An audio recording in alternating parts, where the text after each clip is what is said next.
শুরুতেই আমাকে কিছু কথার জবাব দিবেন।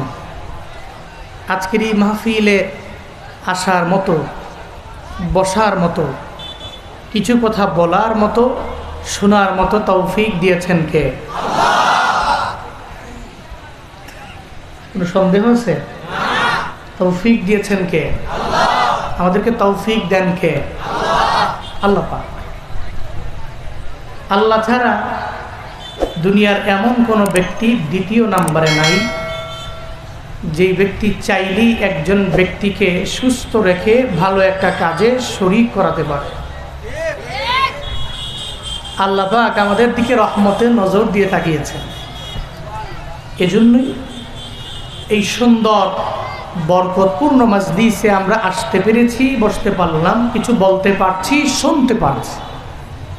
যে আল্লাহ পাক এত বড় একটা অনুগ্রহ, এত বড় একটা নিয়ামত আমাদেরকে দান করলেন, ওই রবের প্রশংসা দরকার আছে না নাই? আসতে হবে না জোরে হবে? সকলে একবার আল্লাহকে রাজি করি, খুশি করি, চিল্লা পড়ি আলহামদুলিল্লাহ। সকলেই আমার সাথে পড়ুন, রব্বানা লাকাল হামদ হামদান কাসীরান তাইয়িবান মুবারাকান ফি ইয়া রাব্বি লাকাল হামদু কামা ইয়ানবাগি লিজালালি ওয়াজহিকা ওয়া আযীমি সুলতানিকা। লাকাল হামদু বিল কুরআন, লাকাল হামদু বিল ইসলাম, লাকাল হামদু বিল ঈমান। এই যে এত বড় একটা বাক্য পড়লাম, প্রশংসা করলাম কার? আল্লাহর প্রশংসা করলে লাভ না লোকসান? উপকার না অপকার? অবশ্যই উপকার। এমন একটা বড় জুমলা যদি আল্লাহর শান অনুযায়ী, মান অনুযায়ী কোনো ব্যক্তি যদি প্রশংসার বাক্যটা যদি তার জবান দিয়ে বের করতে পারে, স্বয়ং আল্লাহ পাক ওই বান্দার প্রতি রাজি হয়ে যায়। এখন বলেন তো, আল্লাহ যদি আমার প্রতি, আপনার প্রতি সন্তুষ্ট হয়ে যায়, তাহলে এই পৃথিবীর কোনো ব্যক্তি আমার উপরে অসন্তুষ্ট হলে এতে কোনো কিছু আমার আসে আর যায়? কারণ আমার উপরে রাজিকে, সন্তুষ্টকে, আমাকে গ্রহণ করে নিয়েছে কে? আলা ইন্না আউলিয়া আল্লাহ। আল্লাহ বলছেন জেনে নাও, ইন্না আউলিয়া আল্লাহ, নিশ্চয়ই আল্লাহর বন্ধু যারা, লা খাউফুন আলাইহিম, তাদের বিন্দুমাত্র পরিমাণ কোনো ভয় নাই, ওয়ালা হুম ইয়াহজানুন, তাদের বিন্দুমাত্র পরিমাণ কোনো চিন্তাও, তাদের কোনো ভয় নেই। তাদের বন্ধুকে, বন্ধুকে। এবং কোনো ব্যক্তি যদি আল্লাহকে বন্ধু বানাতে পারে, ওর কোনো টেনশন নাই, কোনো চিন্তা নাই। এটা ঘোষণা কি আমার না আল্লাহ? এজন্য চলার পথে সর্বাবস্থায় প্রশংসা চলবে কার? গরিব হলে, মধ্যবিত্ত হলে, একেবারে ধনী হয়ে গেলে, অসুস্থ হলে, অসুস্থ থেকে আবার সুস্থ হলে, সুস্থ থেকে আবার অসুস্থ হলে, বলেন না কার? আল্লাহ পাক। অবস্থার পরিবর্তন করা যাবে না। যেমন আগে ঠিক মতো খাইতে পারতাম না, চলতে পারতাম না, আল্লাহ পাক 2-3টা ছেলের ভালো অবস্থানের মাধ্যমে এখন দুমুঠু ভাত খাওয়ায়, আল্লাহ চালায়।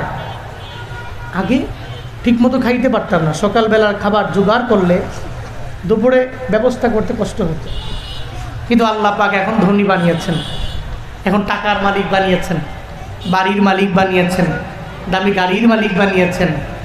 এখন ওই গরিব অবস্থায় যে আল্লাহকে স্মরণ করেছি, ধনী হওয়ার পরে কি আল্লাহকে ভুলে যেতে হবে? কথা বলো না কেন? ভুলে যেতে হবে। কিন্তু আমরা ভুলে যাই। ভুলে যাই কেমন? সালাম। কোভিড-19 যখন ছিল, করোনা আসার পরে দেখছেন অনেক ব্যক্তি আছে বারবার খালি হুজুরদের কাছে গিয়া হুজুরে ধমকায়, মসজিদ খুলেন, নামাজ পড়ুন। হুজুরে তো মনে মনে কয় এই লোকেরা তো করোনার আগে আমি বাকি হোক দূরের কথা, কাশি দিয়া বাইধাও তারা মসজিদে আনতে পারি নাই, কিন্তু করোনা আসার পরে সে হঠাৎ করে মুসল্লি হয়ে গেল। ইমাম সাহেবরা ফতুয়া দিচ্ছে না, মসজিদে না আসলেও চলবে, মসজিদে না আসলেও চলবে, থাকেন ঘরে পড়েন। হুজুরদের ফতুয়া টুতুয়া মানি না, মসজিদে নামাজ পড়তে হবে। তো অনেকে তো দোয়া করছে, মনে হয় আল্লাহ তারে ওলি বানায় দিস, মনে হয় কোনো ব্যক্তির দোয়া কবুল হয়েছে, এই ব্যক্তি আল্লাহওয়ালা হয়ে গেছে। ওমা যখনই নিউজে শুনতে পারছে যে করোনা ভাইরাসে এখন আর কেউ বাংলাদেশে মরে না, এই শুনতে দেরি আর ওই ব্যক্তিরে এবার ইমাম সাহেব হারিকেন দিয়াও খুইজা মসজিদের ভিতরে ঢুকায় পায় না। আমাদের অবস্থার পরিবর্তন হয় কেমন? এর মানে বোঝা গেল আল্লাহকে ভয় করে নাই, ভয় করেছে করোনাকে। কাকে ভয় করেছে? এই জন্যই করোনা যখন শেষ, নামাজও শেষ। আবার যদি কোনো মহামারী আসে তখন আবার নামাজে ঢুকবে। এই জন্য কোনো মুমিন এরকম অবস্থার পরিবর্তন করতে পারে। মুমিন সর্বহালাতে জ্বর হলেও যে আল্লাহকে ডাকবে, জ্বর ভালো হয়ে গেলেও আল্লাহকেই ডাকবে। ঠান্ডা লাগলে যে আল্লাহকে ডাকবে, ঠান্ডা ভালো হয়ে গেলেও আল্লাহকেই ডাকবে। মুমিন গরিব হলে যে আল্লাহকে ডাকে, মধ্যবিত্ত হলে যে আল্লাহকে ডাকে, মোস্ট রিচেস্ট ম্যান যদি হয়, এরপরও সে একজনকে স্মরণ করবে, তিনি কে? এই জন্য সর্বহালাতে রবের প্রশংসা করার তৌফিক আল্লাহ পাক আমাদের সব ভাইকে দান করেন। আরো জোরে পড়ে না আমিন। আপনারা কি রাগ করছেন? কষ্ট পাচ্ছেন নাকি আপনারা? কয়েকদিন ধরে আমার ঠান্ডা লেগে গলা বসে আছে, এজন্য আমি এই অবস্থায় যতটুকু পারবো বলবো। আপনারা কি ধৈর্য সহকারে শুনবেন না চলে যাবেন? শুনবেন না চলে যাবেন? অন্তত পক্ষে কিছু কিছু জেলা ব্যতীত আল্লাহ পাক আপনাদের দোয়ায় 64 জেলায় এই গুনাহগার বান্দাকে ঘুরি দেখি আমি। অন্তপক্ষে গাজীপুর জেলার এই বদনাম নাই যে হুজুরা বয়ান শুরু করলেই দলে দলে উঠে। তবে নাম ধরে কিছু জেলা বলতে পারবো যে এই জেলায় সুতারা বয়ান শুরু করলেই মাঝখান দিয়ে সব উঠাউঠি করে। অন্ততপক্ষে এই বদ অভ্যাসটা শ্রীপুরবাসীর নাই বলে আমি মনে করি। এই জন্য নিয়ত করেন, যতক্ষণ বয়ান চলবে শুনবো, শুই না দোয়া দিয়া বাড়ি যাব। আল্লাহ সে তৌফিক আমাদের সবাইকে দান করেন, সকলেই পড়ি আমিন। সম্মানিত হাজির, আমি খুতবাতে একটি সূরা তিলাওয়াত করেছি। ওই সূরার নাম কি? সূরাতুদ দুহা। একটি লম্বা চূড়া সূরা, 11টি যার আয়াত। সূরাতুদ দুহা মাক্কি সূরা। নবীজির মাক্কি লাইফে আল্লাহ পাক নবীর উপরে নাজিল করেছেন। সূরাতুদ দুহা 114তম সূরার ভিতরে 93তম। কয়তম? 93তম সূরা। এই সূরা আল্লাহ পাক নবীর উপরে নাজিল করেছেন কেন? এবং এই সূরাতে আল্লাহ পাক প্রথমত 2 আয়াতে কসম কাটলেন, এরপরে নবীকে শিউর করলেন আমি যে আপনাকে ছেড়ে যাইনি, এ বিষয়ে শিউর করলেন। এরপরে আবার 3 আয়াতে আল্লাহ পাক নবী কী ছিলেন, নবীকে কি বানিয়েছেন, এই ব্যাপারে আল্লাহ পাক কেন বললেন। এরপরে আবার লাস্ট 3 আয়াতে আল্লাহ পাক নবীকে আদেশ এবং নিষেধ করে এ সূরাকে এন্ড করেছেন, সমাপ্ত করেছেন। এ বিষয়ে আমরা কিছু মুযাকারা করব, এ বিষয়ে আমরা কিছু কথা বলবো। আল্লাহ আমাকে বলার তৌফিক দান করেন, আপনাদেরকেও শোনার মতো তৌফিক দান করেন, পড়েন আমিন। সূরাতুদ দুহা নবীর উপরে নাজিল হলো কখন, এ বিষয়ে জানার দরকার আছে। প্রথমে নবীজি নবুয়ত পাওয়ার আগেই, নবুয়তের পূর্বেই একটা গুহাতে গিয়ে ধ্যান করতেন। ওই গুহার নাম কি? ওই গুহার নাম মনে আছে তো? কি গুহা? আল্লাহ যদি কোনোদিন উমরা অথবা হজ করার মতো তৌফিক দেয় তো গেলে ওই হেরা গুহায় উঠতে না পারলেও অন্তত পক্ষে যেই পাহাড়ের ভিতরে গুহা, ওই পাহাড়টা দেখার সৌভাগ্য হবে ইনশাআল্লাহ। আমি দোয়া করি আল্লাহ সবাইকে জীবনে একবার হলেও জাবালে নূর, গার হেরা এবং বাইতুল্লাহ নবীর রওজা জিয়ারত করার তৌফিক দান করেন। জাবালে নূরের উপরে গারে হেরা, নবীজি ওখানে ধ্যান করতেন। কি বিষয়ে চিন্তা? কেমনে ধনী হওয়া লাগবে, নাকি কেমনে কয়েকটা ওটের মালিক হতে পারবো, বকরির পালের মালিক হতে পারবো। আমি তো চিন্তা এটাই। ওই যে বাইতুল্লাতে একটা ভিডিও ভাইরাল হয়েছে, পুরা একদম ওয়ার্ল্ড ফেমাস ভিডিও, যেটা বাইতুল্লায় গিয়ে ব্ল্যাক গোল্ড, মানে এত পরিমাণে কালো আছে না, অনেক কালো, শুধুমাত্র হাসি দিলে দাঁতগুলোই সাদা দেখা যায়, এরকম কালো একটা বাইতুল্লাহর কালো গিলাপ ধইরা কয় আল্লাহ ফুলুস ফুলুস ফুলুস ফুলুস, আল্লাহ ফুলুস।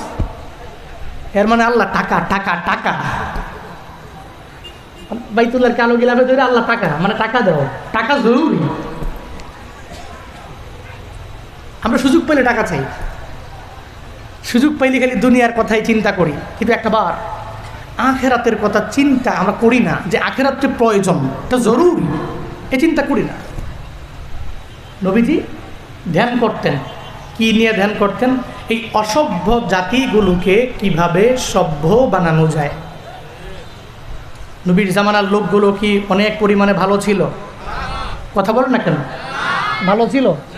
ওরে সুবহানাল্লাহ, আইয়ামে জাহিলিয়া কেন বলা হয়? এত পরিমাণে অন্ধকার, এত পরিমাণে মূর্খ, ভালো কাজ করতে পারে না, ভালো কিছু দেখতে পারে না, নিজে তো মানুষকে সৎ কাজের আদেশ দেয়ই না, যদি আরো কোনো ব্যক্তি আরেকজনের সৎ কাজের আদেশ দেয় হেরে তৈরা পিঠায়।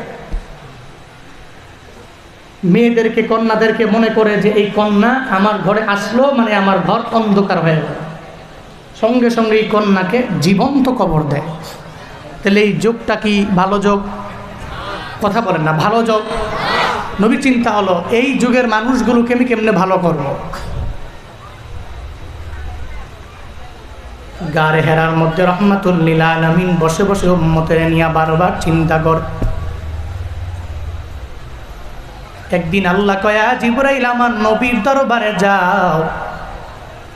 রহমাতুল লিল আলামিন রে গিয়া জোরে একটা নবীর বুকের মধ্যে চাপ দেওয়ার, নবীরে বলল, নবী ইকরা, আপনি পড়েন।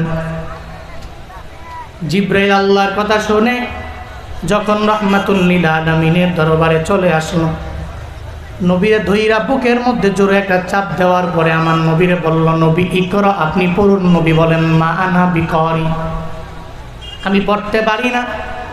আবার মদিনাওয়ালা নবীরে জোরে একটা চাপ দেওয়ার পরে নবীকে বললেন, নবী ইকরা, আপনি পড়ুন। নবী বলে, আমি পড়তে পারি না।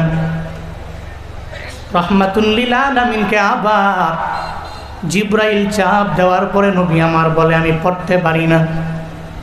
আল্লাহ কয়, আমার নবীরে নবুয়তের মালাটা গলা মুবারকের মধ্যে পরায়া দাও।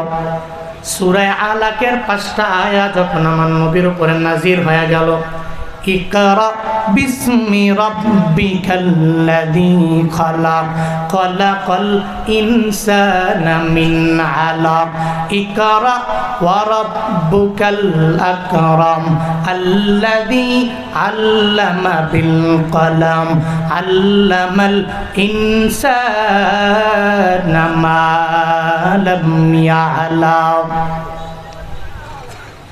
আল্লাহ পাক বলেন, ও জিবরাইল, আমার মদিনাওয়ালা নবীরে তুমি গলার মধ্যে নবুয়তের বড় মুকুটটা পরায়া দাও। আমার নবীর মাথার মধ্যে নবী যে শেষ নবী হয়ে যাবে, আখিরি নবীজির নবুয়তের মালাটা পরাইয়া সূরা আলাকের যখন 5টা আয়াত নবীর উপরে নাজিল করে দেওয়া হলো, আল্লাহর আদেশে যখন 5টা আয়াত নবীর উপরে নাজিল হলো, নবী ওই জায়গা থেকে যখন নিচে নেমে আসলেন, আল্লাহ পাকের কোরআন এটা তো দামি কোনো সাধারণ কোনো কিতাব না রে বাবা, এটা এত পরিমাণে দামি। রহমাতুল লিল আলামিনের উপরে যখন নাজিল করা হলো, সঙ্গে সঙ্গে আমার মায়ার নবী এত পরিমাণে শরীরটা গরম হয়ে গেল, আমার নবীর বডি মুবারকের মধ্যে জ্বর পর্যন্ত চলে আসলো। রহমাতুল লিল আলামিন ওই পাহাড় থেকে কোন রকম আস্তে আস্তে আস্তে আস্তে নাইমা আম্মা জান খাদিজা রাদিয়াল্লাহু আনহার দরবারে যখন যায়, আর যা বলে, ও খাদিজা, ওই গারে হেরার ভিতরে যখন আমি বারবার আমার মাওলার দরবারে ধ্যান করতাম, অদৃশ্য থেকে কে যেন আমার দরবারে চলে আসলো, আমার একটা জোরে চাপ দিল, এরপরে আমারে বলল ইকরা, আপনি পড়ুন। আমি বলেছিলাম আমি পড়তে পারি না।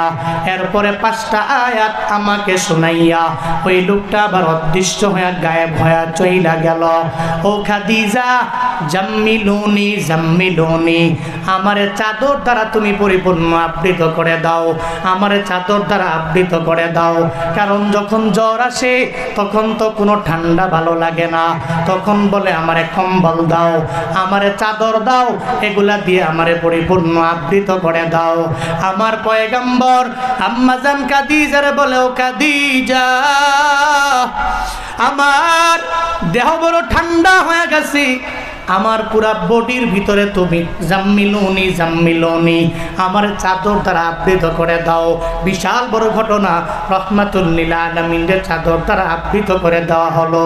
এরপরে ওয়ারাকা বিন নাওফলের দরবারে যখন আমার নবীর নিয়ে যাওয়া হয়, ওই জায়গায় যাওয়ার পরে নবী যে নবী ওই ব্যাপারে ওয়ারাকা জানায়া দিল, হাই খাদিজা, এতদিন পর্যন্ত তুমি ছিলা মুহাম্মাদের স্ত্রী, এখন থেকে মুহাম্মাদের স্ত্রী না, এখন থেকে তুমি আখিরি জামানার পয়গম্বরের স্ত্রী। সুবহানাল্লাহ।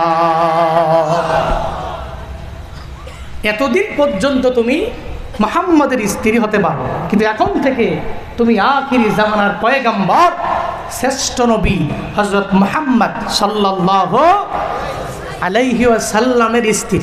নবীর উপরে আলাক নাজিল হবে।